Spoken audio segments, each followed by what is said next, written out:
어제 광화문 집회 모습입니다. 가뜩이나 코로나 전파 위험이 높은 사랑제일교회 신도들이 참석했다고 해서 걱정이었는데 정부가 사랑제일교회 교인 방문자 명단 5,900여 건과 광복절 집회 참여자로 추정되는 사람들의 명단. 지난 일주일 동안 신규 확진자의 절반가량이 사랑제일교회와 관련 있는 거는 교회발 감염이 확산되고 또 대면 예배를 강행하는 걸 두고 개신교 안에서도 자성의 목소리가 이어지고 있습니다. 개신교 내 10여 개 단체가 한국교회가 사회에 씻을 수 없는 죄를 지었다며 대면 예배를 중단하라는 성명을 냈습니다.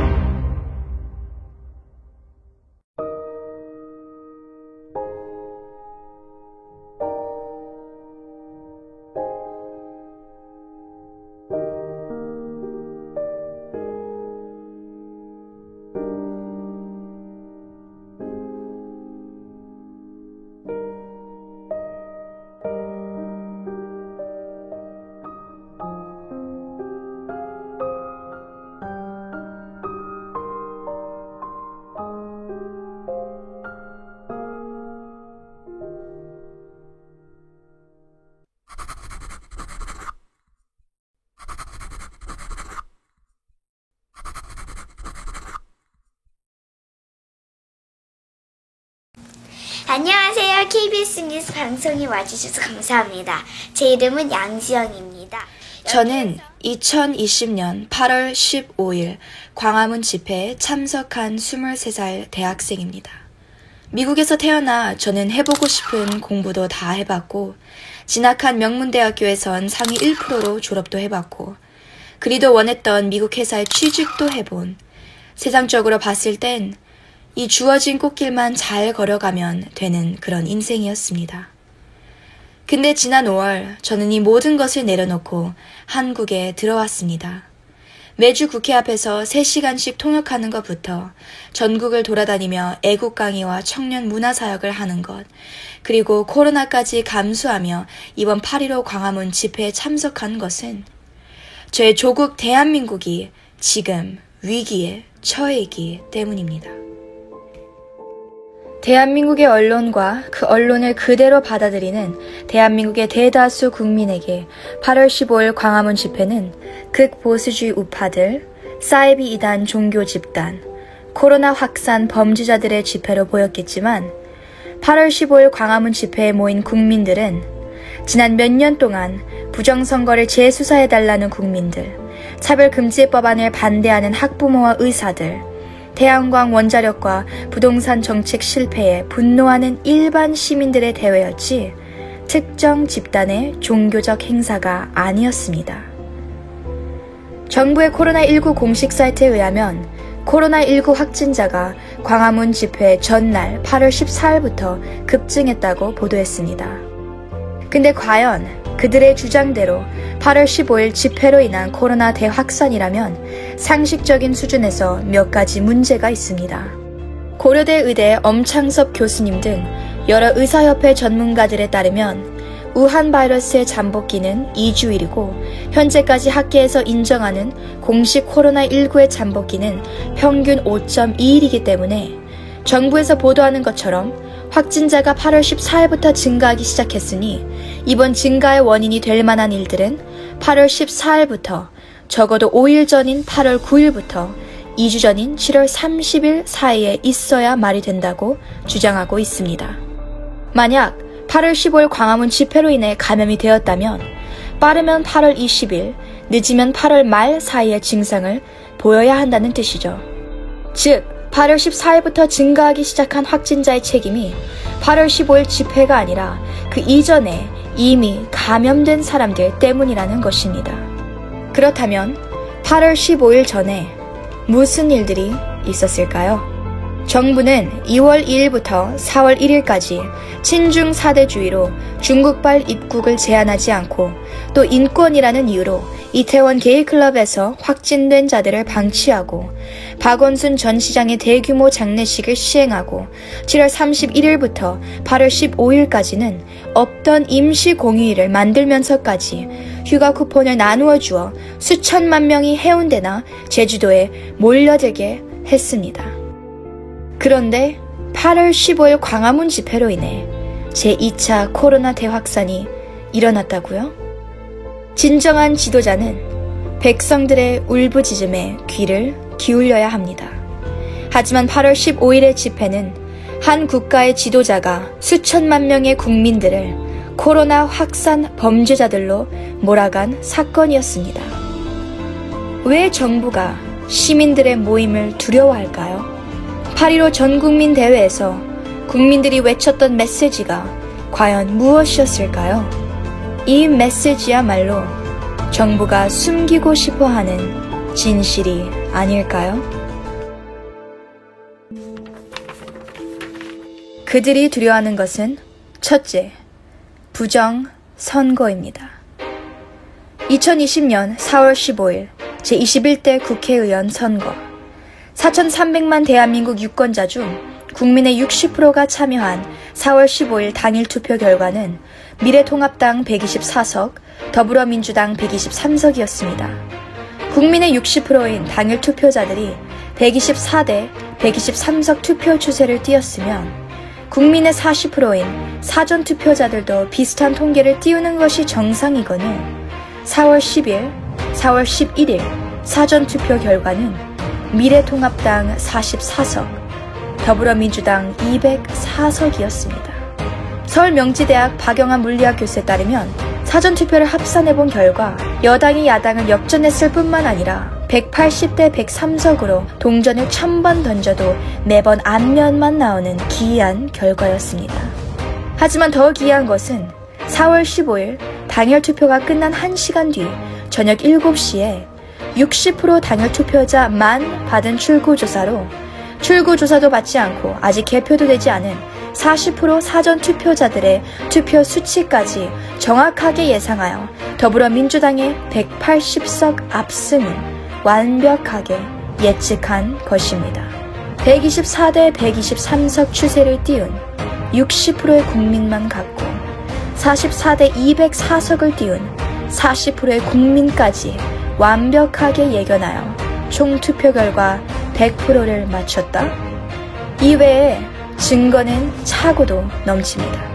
대한민국 유권자 수보다 더 많은 투표수, 전주시 완산구 선관위에서는 유권자 수보다 10배나 더 많은 투표수, 분당을 선거구에서 발견되는 서초을 선거구의 사전 투표용지들, 필체만 다르면 모를까 투표관리관 이름 박환옥이 박찬옥으로 조작된 가짜 봉인, 뗄 때 투표함을 손상시켜야 정상인 보안 테이프 대신 쉽게 떨어질 뿐만 아니라 붙였다 떼도 자국 하나 남기지 않는 포스트잇 노트와 같은 대한민국 중앙선거관리위원회의 자칭 밀봉 테이프, 단순한 투표지 분류기로 사용되어야 하는 개표기에 통신이 가능한 4개 USB 포트가 열려있을 뿐만 아니라 기계 한 대에 적어도 1개씩 꽂혀있는 USB 마우스.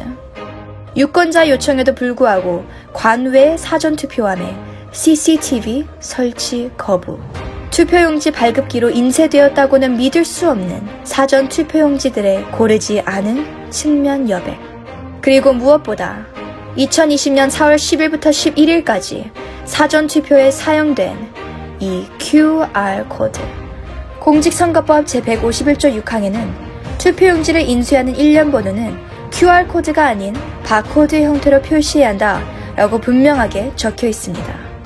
미국 조지아 공과대학 조지아 텍의 컴퓨터과학위원장이자 사이버 보안 전문가 더 밀에 따르면 QR코드는 현대 투표 시스템에 있어 비싸고 불필요한 기능일 뿐만 아니라 투표자들이 스캔을 할 때 실제로 투표용지에 무엇이 쓰여 있는지 알 수 없기 때문에 선거 과정의 공정성에 대한 유권자의 신뢰를 감소시킨다고 강하게 지속적으로 지적해온 바 있습니다.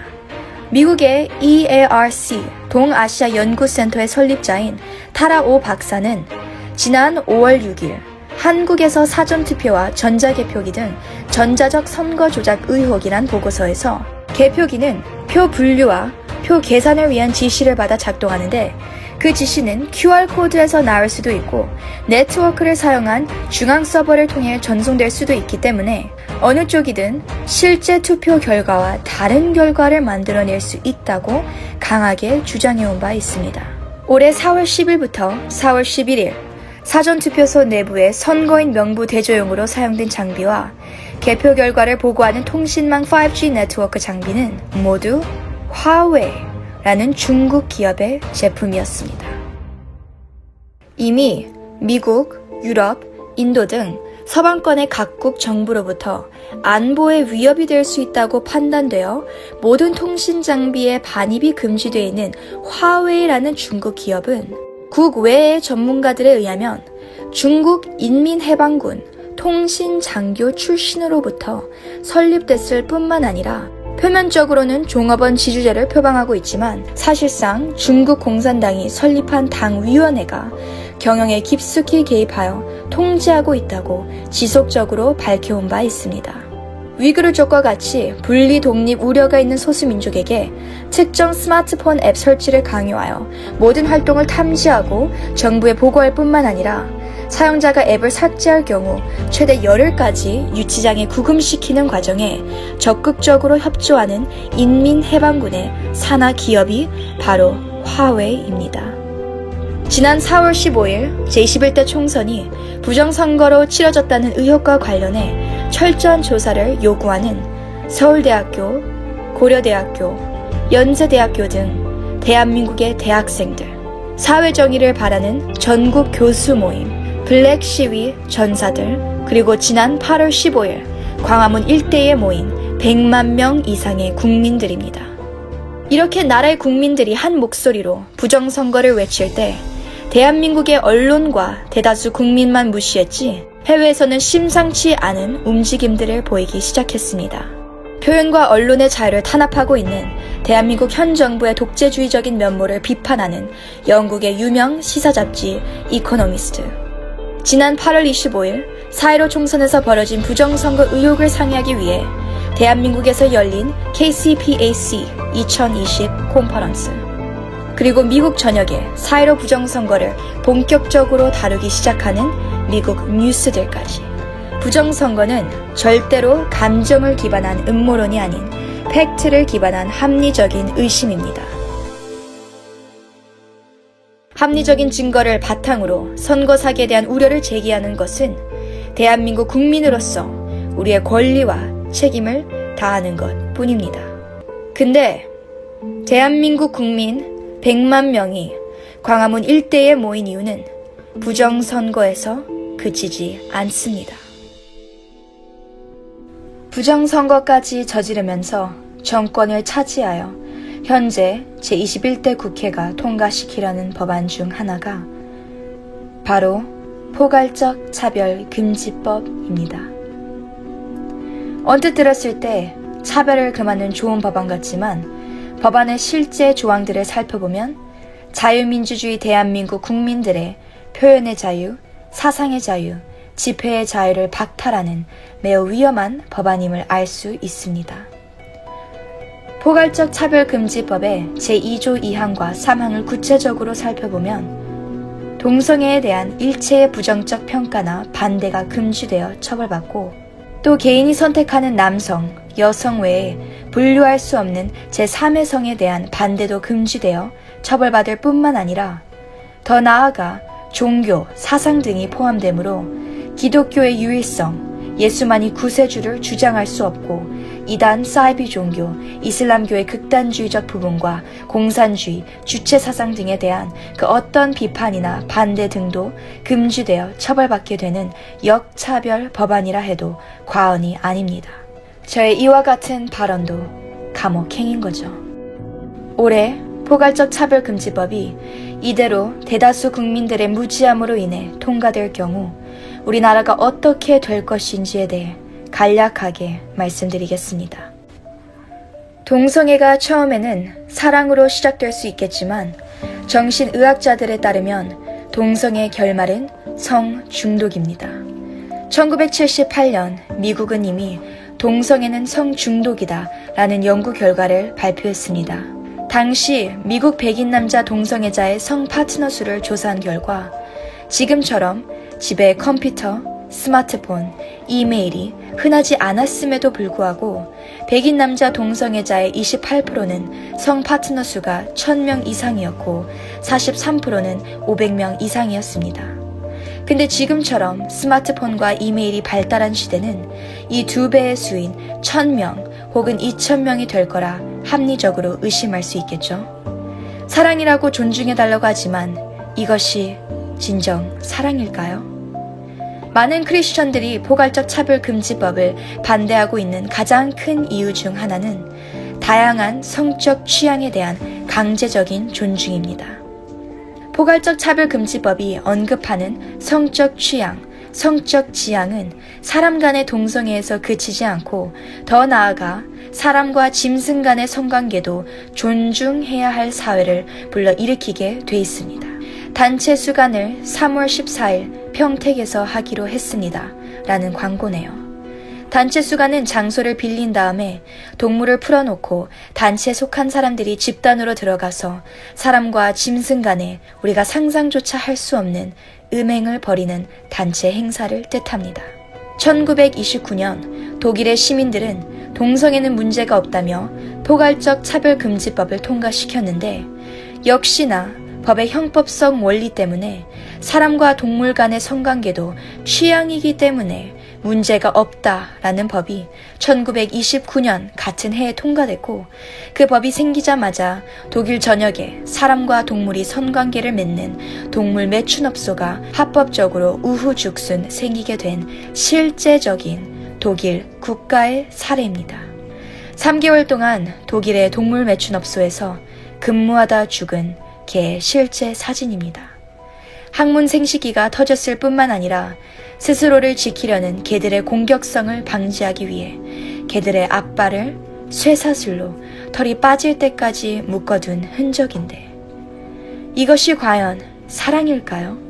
합법적으로 우리가 존중해줘야 하는 성적 취향인가요? 동물을 학대하면서까지 자기의 성적 욕구를 채우려는 자들의 성적 취향을 반대의 의견도 내지 못하고 존중해야 할 날이 우리나라에게도 얼마 남지 않았습니다. 동성애자들은 동성애에서 끝나는 것이 아니라 나중에는 더 큰 성적인 욕구를 충족하기 위해 동물 학대뿐만 아니라 더 무서운 것은 아동과 성행위를 하는 아동 성애자들이 된다는 것입니다. 이 사실을 전 세계가 깨닫게 된 중요한 사건이 있었습니다. 미국에는 수간 처벌법이 존재합니다. 즉, 동성애는 자유지만 동물과 성관계를 맺으면 처벌을 받는다는 거죠. 근데 이 법이 생긴 이후에는 의외의 사연이 있습니다.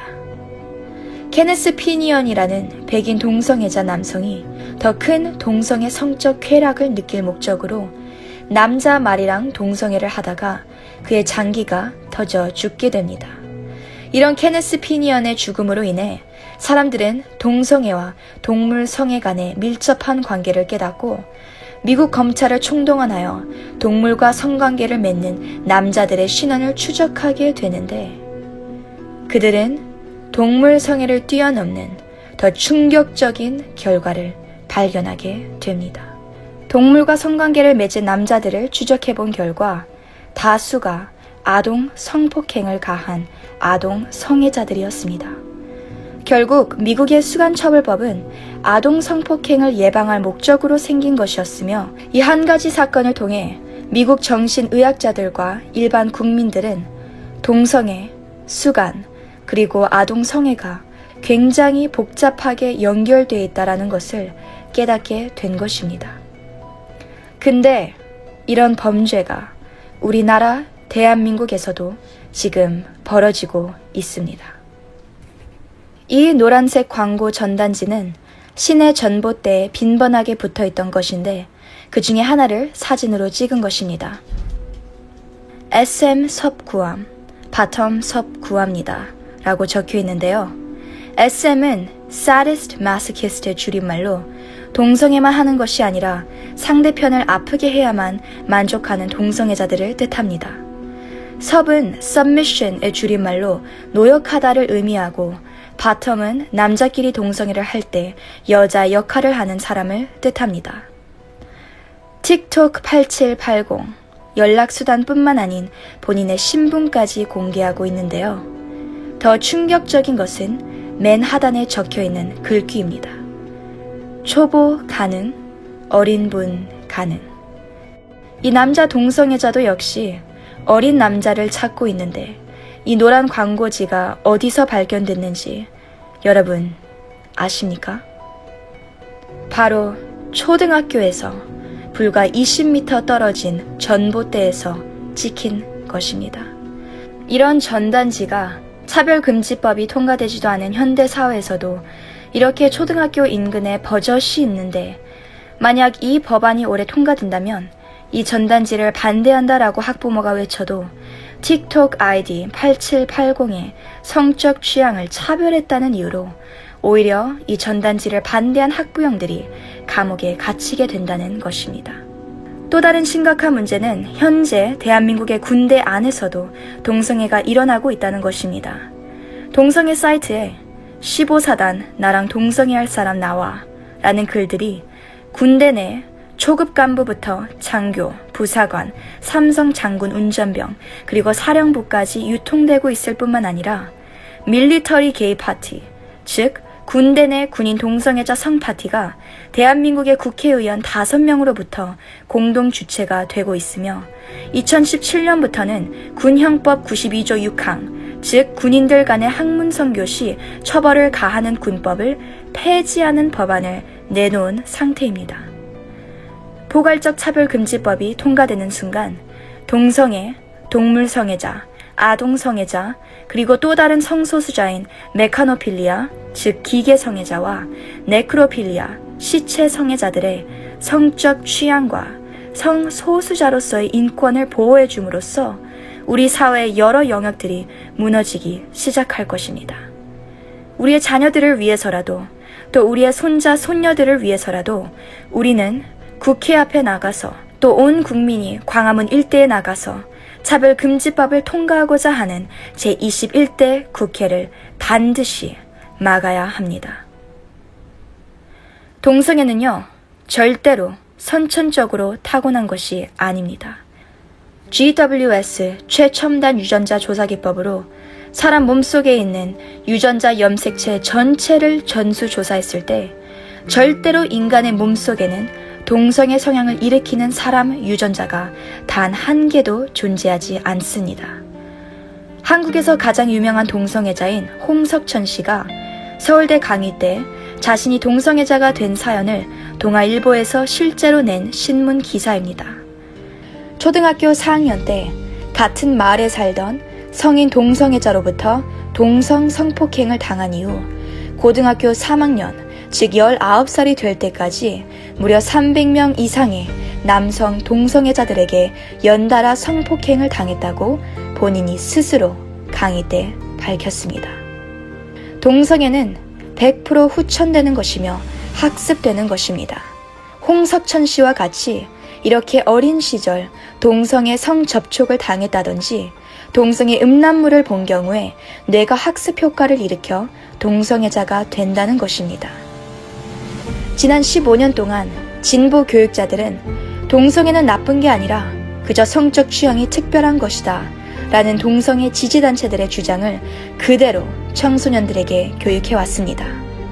이들은 자신들의 교육이 청소년들에게 큰 영향을 주지 않는다 주장하지만 비판 능력이 부족한 학생들은 교육받은 대로, 강의받은 대로 동성애에 그리 큰 거부감을 느끼지 않은 채 성장하게 되고 결국 그중 일부는 동성애에 빠져 에이즈에 감염되는 경우가 크게 증가했다는 것이 전문가들의 주장입니다.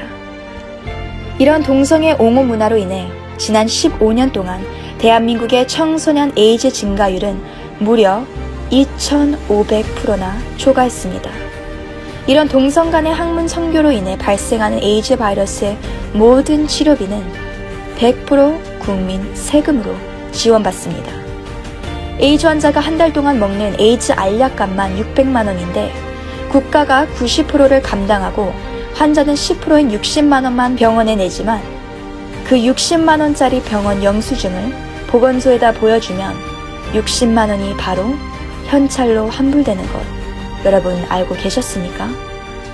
근데 약값뿐만 아니라 대학병원에서의 치료비부터 일반 간병사 일당의 2배나 되는 에이즈 간병사 고용비, 또 매달 집으로 배달되는 반찬과 구호용품, 그리고 심지어 만일 제주도의 에이즈 환자가 본인이 서울대학병원에서 진찰을 받고 싶다 한다면 매달 드는 왕복 비행기값 역시 100% 국민 세금으로 전액 지원을 받는다는 것입니다.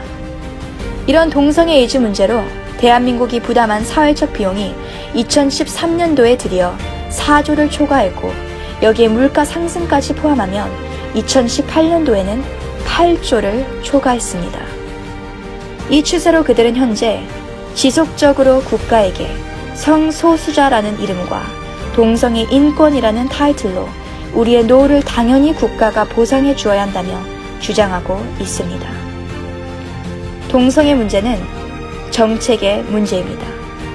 전 국민의 60%가 에이즈 환자였던 아프리카 우간다는 무세베리 대통령이 되면서 망해가는 나라를 살릴 동성애 처벌법을 강화시키자 우간다의 60%였던 에이즈 환자의 수가 고작 4%가 되었습니다. 올바른 법은 한 국가를 살릴 뿐만 아니라 한 개인을 살리는 길입니다.